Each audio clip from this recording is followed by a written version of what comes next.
What's going on, guys? Welcome to another episode review for Attack on Titan: The Final Season. This is episode 24, and with me, as always, I have Bluesped.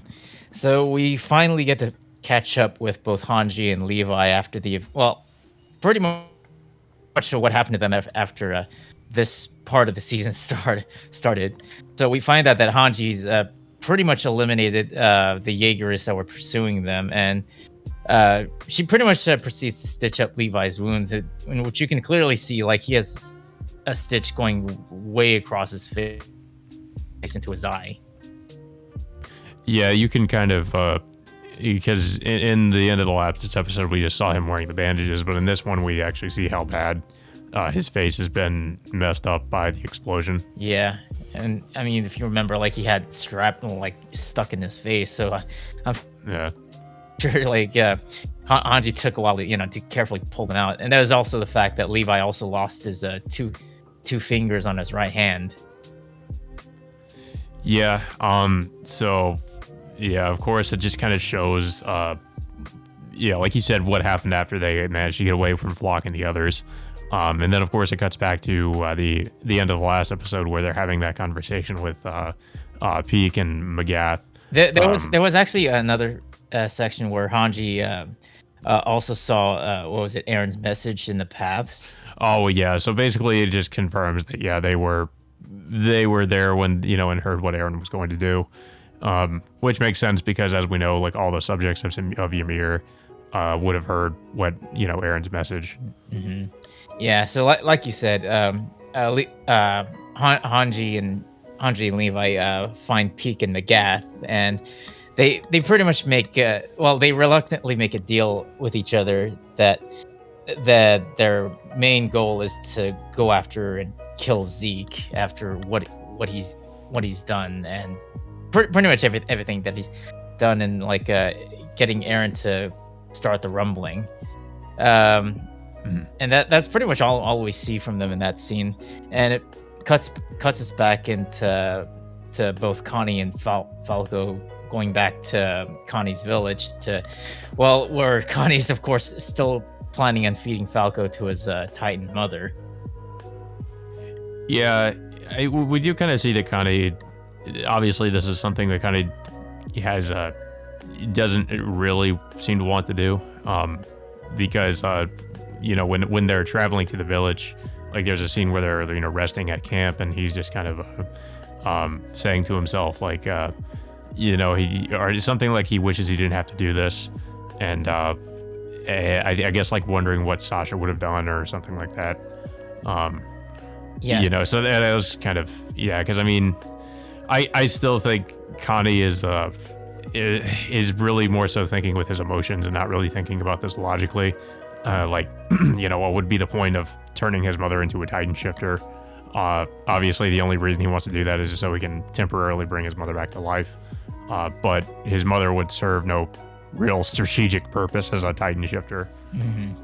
Yeah, and this, of course, Falco, of course, reveals once they reach the village that he kind of overheard what Connie was saying while he was asleep, but I don't think he really heard the entire conversation. Or actually, no, he didn't hear the entire thing of what Connie was talking about. So Connie proceeds to supposedly trick Falco into brushing his mother's teeth as a way to lure him in closer to his mother, I guess, I think at this point Falco kind of knows what's going on, but I guess he realizes there's not much he can do about it. Yeah. So Armin and Gabi finally show up to stop Connie from the feeding Falco to his mother, and of course Connie tries taking Falco hostage, but he ends up stopping once Armin decides to take it upon himself to try to jump into Connie's mother's mouth instead. I thought this was. I really thought about this, and I thought this was really stupid. Did Armin's whole plan here kind of relied on Connie, relying on the fact that Connie would save him. I was just thinking like that Armin was going to kill his mother, because really, what's the point of leaving her like that in that state of just being a pure Titan and just being stuck, kind of sitting on top of the house? I thought that Armin was just going to kill her so that he couldn't feed Falco to his mother. But instead he decided to basically almost jump into its mouth. Fortunately, lucky enough for him, I guess Connie, actually did save him from doing that. So I don't know. I feel like Armin's been doing, like, as the series has gone on, he's been doing some really, he's in my opinion made some really stupid decisions. It just seems a little bit out of character for him. Well, he's still dealing with a lot of survivor's guilt after what happened. Yeah, this is the other thing too, is that Armin is more, and it's to an extent understandable, but he's more begun thinking with his emotions rather than thinking about the situation logically, which he's kind of been known for the first 3 seasons at least. But yeah, it kind of like with the whole survivor's guilt thing, it does make a little bit of sense. But I don't know. So like I said, I question some of the decisions he's made in the final season. Yeah. So eventually they do manage to get back to the city, but we also see instances of Flock, rallying the Jaegerists that this is their time to take over and celebrate what Eren is doing to pretty much like destroy all of their enemies with the rumbling, and pretty much all the city, pretty much the entire city, just pretty much celebrates this, and we see Connie and the others pretty much eating pie, but what they don't realize is that Annie is right next to them. And I thought this was a weird scene. Like it's like you would think that their meeting up with Annie again would be a little bit more like, I guess, dramatic, but it just kind of happens. Yeah, and it's more of like a comedic scene. Yeah, yeah. Like Annie's just like, gobbling down on on a piece of pie, which understandably she hasn't eaten anything in years after being trapped in that crystal for so long. And then Connie just first reaction is just laughing it off, like, hysterically after seeing Annie just. So some people, like, when they read the scene in the manga, they had some criticism about it, which I can understand because basically all of them seem to be kind of okay with Annie, even though, despite what she's done. I mean, I'm not saying that she should be like, punished for what she did, but I mean, I feel like there should at least been some dramatic tension between all the characters because of what Annie did in season 1. And like Connie doesn't really say anything about it. He's just kind of, like you said, he's just kind of laughing and, laughing at her, and they're kind of just acting all friendly, which I feel like, I don't know. I feel like they should, like I said, there should be a little bit more, they should at least initially not be okay with Annie, being able to move around and stuff again. Like they, maybe I would say like they should maybe grow to trust her eventually, but they shouldn't like right off the bat be like so friendly with Annie. Yeah, and of course Annie just immediately joins up with them, just pretty much. Yeah, I felt like there should have been a little bit more. Like again, I feel like there should have been more build up to her joining up with them. Like she shouldn't have just immediately just been okay, joined up with them like that. Everything felt like it happened too fast in that regard. So I don't know. Maybe they could expand on that a little bit later, though, as to why she, ended up joining them in the first place, even though we can kind of assume why she might have. Yeah. And so we also switch back to Mikasa, who recovers her scarf from, I think her name is Louise. This was another scene that, I'll be honest, it rubbed me the wrong way when I first watched it. And after hearing people's criticisms of it, I kind of understand why it rubbed me the wrong way. Okay, so apparently Louise is now bedridden because she has a shard of Thunder Spear, inside of her that can't be surgically removed. So I guess we're to assume that she's dying, and we don't really know how much, we don't really find out how much longer she has to live, but I guess she's dying of this Thunder Spear shard being stuck inside of her. And it's... I don't really know. Does Mikasa even say anything to her? Like, she just kind of listens to her. She just walks off. And just walks away as she's talking and saying how, like, Mikasa inspired her and all that. And it felt very, like, cold. Like, I mean, even if Mikasa maybe not have agreed with her because she sided with the Jaegerists or whatever, like, it still seems very, like, I don't know. It seems very strange for Mikasa to Yeah, just walk away the way she did. it's just a lot of the stuff in this episode just seems like off on many different instances for me. Like, just Yeah. everyone meeting up with Annie again and then just being okay with her coming along. And now this scene just, I don't know. It's just, you would think Mikasa would have some sort of compassion for the person that she saved like years back. And then, Well, not to mention she's dying too. I mean, she doesn't seem to care about that. All she really seemed to care about was getting her scarf back. yeah. And I don't know. I really wish there was more they could have done with the scene. That it could have helped with Mikasa's character, but it just made her come off as incredibly cold in this episode. Yeah. Yeah, and so we transitioned back to Flock, and Flock and Jean are on the rooftop preparing to pretty much execute both Yelena and Onya Capone for their treason against the Eldian Empire. And initially, the Flock is about to execute Yelena, but he stopped short of doing so before he pretty much calls on Onya Capone for his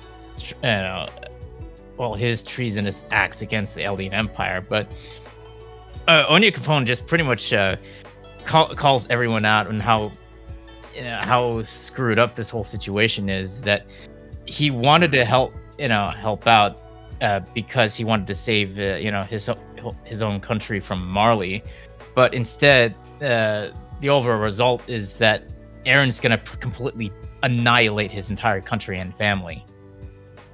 Yeah. Yeah, so obviously he's not okay with that. But yeah, basically, like, Flock is announcing to everybody that he's going to execute Yelena and Onya Capone for betraying Eldia. And pretty much like Jean, like, I was like really not sure what Jean was gonna do in this scene, because Jean really doesn't seem like he seems like his character now seems very conflicted, like he doesn't know what he wants to do and what's right.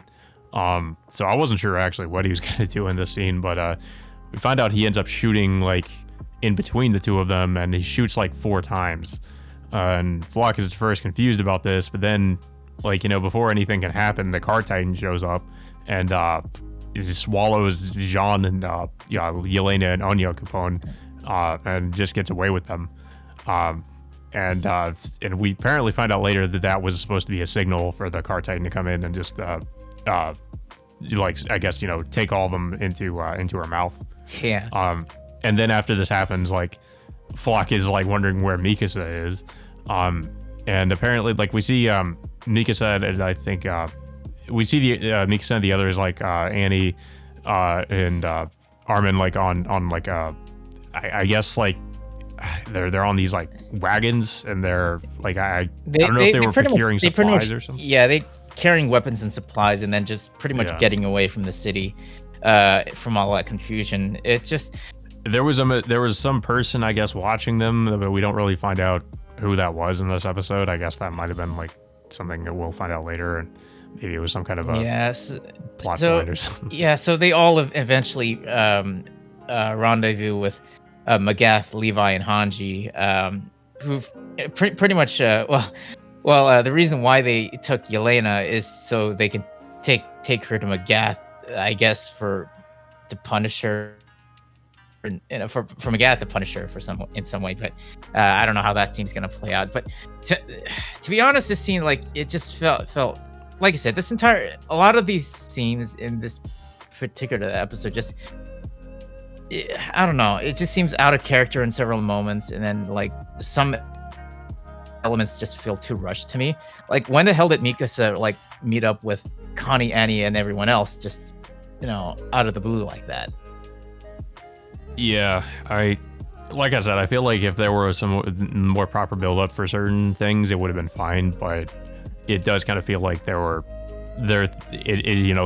we needed some more explanation as to how we got to certain points in the story, and it felt like it was just kind of left out. Yeah. And I know it probably, this is probably how it was in the manga too, because Mappa has been pretty faithfully for the most part adapting the manga anyway. Yeah. So I kind of doubt it's a problem with the adaptation. Yeah. Um, And of course the end of the episode is they meet up with Reiner again and pretty much tell him that their mission now is to save the world from Eren, and that's pretty much the end of the episode. Yeah. So for those who don't know, it's not much of a spoiler to say this. This is the formation of what they call the Alliance in the manga, where there's the certain characters, like the characters joining up with some of the Marleyan characters, pretty much to try to stop Eren. Yeah. So that I don't know. I feel like because people who read the manga said this is the point where the story kind of starts to go downhill a little bit. And I can kind of see why in certain aspects, like we've been saying, it feels like there wasn't really proper build up to certain plot points, and maybe if those had been fleshed out a little bit more, then some of the scenes would make a little bit more sense. Yeah. I just had, I don't know, just one too many issues with this episode. With like just the characters reuniting with Annie, just seemed really odd. Considering the fact that Annie just immediately joins up with them, despite the fact that that the last time they saw each other was like, Annie just like literally betrayed them and tried to kill them. Then and then of course the situation with like Connie, Armin, saving Falco, and Armin trying to kill himself to save Connie's mother just seemed really odd. And then the whole scene with Mikasa, taking the scarf from Luis and then just showing this incredibly cold demeanor towards her, despite the fact that she's suffering like fatal injuries from the last battle. And then of course suddenly Mikasa just suddenly joining up with everyone else with little to no explanation off screen. So it just, I don't know. I really felt like they could have added a little bit more, even though if they adapted it faithfully, they could have added a little bit more to certain scenes or just altered something. Yeah, and we know they have been doing that anyway with taking certain liberties with the anime adaptation. So I mean, it wouldn't have hurt to have maybe add a little bit more to some of the things that were problem in the manga. But I don't know. I guess it's possible they could always maybe do that later in like some kind of a flashback scene or something. Yeah. I don't know. But yeah, I kind of feel a little bit the same way about this episode. There were quite a few things that just kind of didn't make a lot of sense to me and seemed a little bit strange. I think the biggest thing for me, like I said, is just how willing all of them are to partner up with Annie. Like I said, I feel like there definitely should have been some initial like disagreement or conflict between them because of what Annie did. Even though it has been like 4 years or so, like they still like wouldn't have been so quick, I don't think, to forgive her for everything she did. I especially feel like Levi in particular should also have a problem with Annie. So it'll be kind of interesting to see if, when they interact, if he's gonna have anything to say to her because of what she did. But the way this has been going, honestly, I kind of don't think so. Like, I feel like he's probably just gonna forgive her and then they'll just move on or whatever. It's just like everyone wants to move on from everything and just stop Eren, just right off the bat. But I do really feel like there should have been some amount of tension and build up in everyone partnering up to stop Eren. Yeah, I mean, even with Reiner as well, because the stuff Reiner did too. I mean, they shouldn't just be immediately so friendly with Reiner too. But I mean, that's, I don't know. Also, Gabby as well. Like, there's just so many things now I think about it. Like, they should have problems with all of these characters because of the things they did. Even though, like Connie said before, when Falco brought it up about Sasha's death, Connie kind of just immediately sweeps it under the rug and says, well, stuff just happens in war. But if we remember, Connie is not so forgiving of all the things that Eren has done, but, so why does he not have this same mentality when it comes to some of the other characters? It's just a little bit, it seems a little bit hypocritical, honestly. But yeah, I don't really have too much else other than that, I guess, to say about this episode. Yeah, I don't mind like the premise of where they're going with the whole alliance thing, but like I said, I just feel like it should have had a little bit more build up, and it should have been certain things should have been fleshed out a little bit more. I don't mind the concept of characters that were on separate sides before like coming together, but it's there should still at least be some people that might have some issues with it. Not everybody should be in total agreement to in terms of them wanting to partner up with their enemies. Yeah, it just felt like it just went by way too fast for them to just partner up immediately like this. And maybe there's a possibility that they might make a separate OVA just building up to this, but I don't know. It's just there's just like several issues I just had with this episode that just didn't sit right with me. Yeah. But yeah, guys, let us know what you thought of the episode. And that all being said, till next time, we will see you all later.